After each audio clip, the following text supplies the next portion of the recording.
Hello everyone and welcome to another Looker Studio tutorial. Today we're going to learn how to apply conditional formatting in Looker Studio Scorecards. We're going to go straight to the point. Before we do that, make sure you like the video, subscribe to the channel. It helps tremendously to create new content, so thank you very much in advance. And let's get started. So all we have to do is to select one of our scorecards. And we're going to go on the right hand side and we're going to go to style. Once we go to style, you can see here conditional formatting. So we're going to click on add formatting here. Then this menu here is going to show up. And here we need to specify the condition and also we need to specify the appearance. So for example, we can say when this value is, let's say, greater than 5,000, for example, then what we need to do is maybe we're going to make, let's say, the background color kind of green.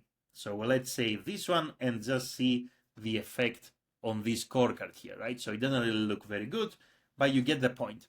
Or what you can do is you can always edit this and let's say, for example, that in this case, only the fonts are going to be green, and that's pretty much our conditional formatting here. So we're going to save, and now you can see that the font actually became green.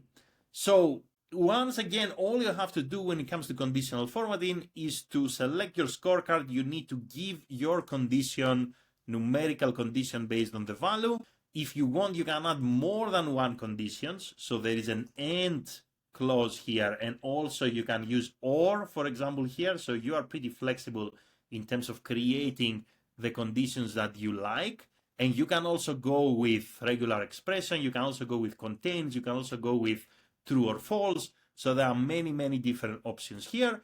And you need to basically customize the appearance when your condition is true, whether things are going to become green, red, and so forth.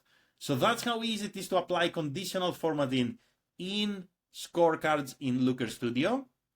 Let me know if you have any questions in the comments below. Thank you very much for watching and have an amazing day in any time zone. Bye everyone.